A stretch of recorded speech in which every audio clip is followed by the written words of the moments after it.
Automobile industry में काम करने वाले सभी दोस्तों का एक बार आपका फिर से स्वागत है। मैं नीरज कुमार आज आपके लिए लेके आया हूँ छोटा सा और इंटरेस्टिंग टॉपिक, जिसमें हम बात करेंगे रॉ मटेरियल प्री हीटिंग। इस वीडियो में हम लोग बात करने वाले हैं रॉ मटेरियल प्री हीटिंग क्या होता है, उसका प्रोसेस क्या है और किस तरीके से हम रॉ मटेरियल को जल्दी से प्री हीट कर सकते हैं। आइए अब बात करते हैं प्री हीटिंग क्या है। प्री का मतलब होता है पहले, हीटिंग मतलब गर्म करना।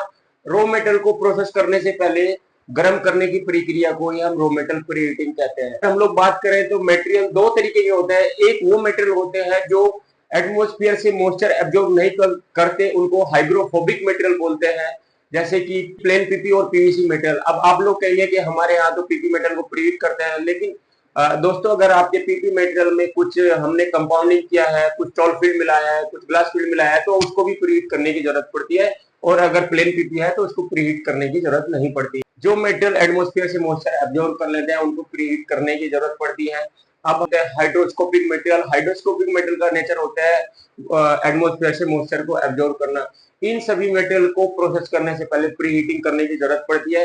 अब बात करते हैं प्री हीटिंग किस किस तरीके से हम लोग कर सकते हैं। जनरली इंडस्ट्री में देखा जाता है एक ओवन चैम्बर होता है जिसमें हीटिंग होती है और उसमें हम मेटल को ट्रे की हेल्प से उसमें फीड कर देते हैं और एक रिक्वायरमेंट टाइम और टेम्परेचर के हिसाब से उसको प्री हीट करने के लिए छोड़ देते हैं।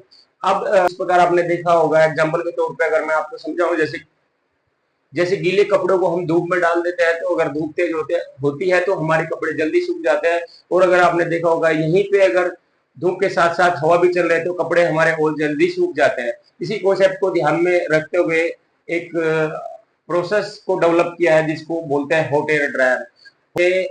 जो है गर्म एयर के द्वारा हम लोग मेटल को प्रीहीट करते हैं और इसके पूरे फंक्शन को समझ लेते हैं। अब जो आप पिक्चर देख रहे हैं ये है हॉट ड्रायर की पिक्चर। इसमें सबसे ऊपर एक ब्लोअर बना होता है जिसका काम होता है एयर जनरेट करना, और ठीक इसके नीचे एक कंट्रोल पैनल लगा होता है। कंट्रोल पैनल में हम लोग जो है रॉ मेटल के प्रीहीटिंग का टेम्परेचर और टाइम सेट करते हैं।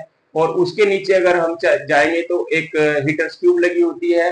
हीटर ट्यूब में जब वो ब्लोअर की एयर इस हीटर ट्यूब से पास होती है तो वो गर्म हो जाती है और ये गर्म हवा मटेरियल में ग्रेन्यूल्स बने हुए हैं उसमें एंटर करती है और ग्रेन्यूल्स के बीच में जो छोटा छोटा स्पेस होता है ये हवा उन स्पेस से होते हुए एग्जिट पॉइंट से बाहर निकल जाती है और ये गर्म हवा का सर्कुलेशन कंटिन्यू चलता रहता है, जिसकी वजह से हमारा रॉ मटेरियल बहुत जल्दी प्रीहीट हो जाता है और इसके लिए जो हमारा रॉ मटेरियल प्रीहीटिंग का कॉस्टिंग है वो भी कम आती है।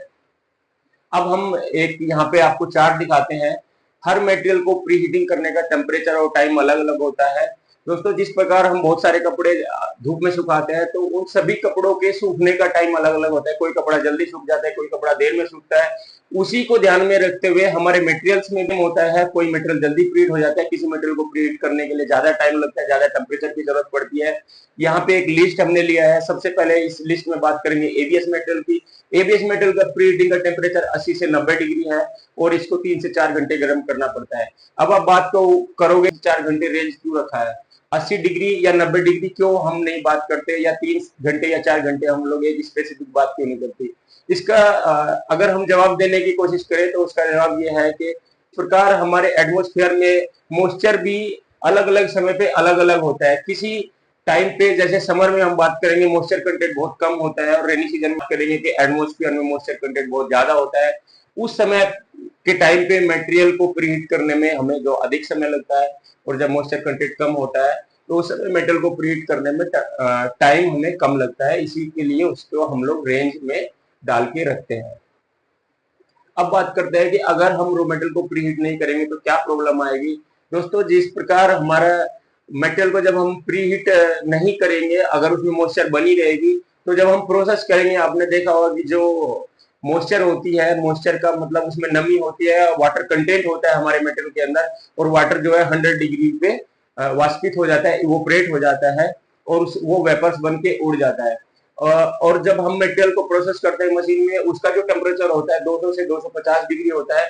और जब हमारा मॉइस्चर वाला मटेरियल मशीन में प्रोसेस होता है, बैरल में आता है और 250 डिग्री के कॉन्टेक्ट में आता है, तो वह मॉइस्चर जो है इवोपरेट हो जाता है, वेपर बन जाता है, लेकिन उसको बैरल से बाहर निकलने की जगह नहीं मिलती। तब वो मटेरियल जो है वो वेपर्स वो मॉइस्चर मटेरियल में ही मिक्स हो जाता है और जब उससे जब कंपोनेंट बनता है तो हमारे कंपोनेंट में सिल्वर लाइन, व्हाइट लाइन जैसे एक डिफेक्ट आता है जिसको बोलते हैं सिल्वर स्टिच। यही रूट कोज है सिल्वर स्टिक्स के आने का, और सिल्वर स्टिक्स को ठीक करने का भी यही सोल्यूशन है, हमारे मटेरियल से मॉइस्चर पूरी तरीके से रिमूव होना चाहिए। तो ये पूरा प्रोसेस आपको बहुत समझ में आया होगा, आपका कुछ कॉन्सेप्ट क्लियर हुए होंगे। अगर ये आपको वीडियो अच्छा लगता है तो अपने फ्रेंड्स को भी फॉरवर्ड करिए और उनको भी बोलिए, वो भी इसका फायदा उठा सके। और आप एक लाइक और सब्सक्राइब कर सकते हैं ताकि मैं मोटिवेट होकर और ज्यादा वीडियो बनाऊं और वीडियो आप तक पहुंचती रहे, आप इसका फायदा उठाते रहे।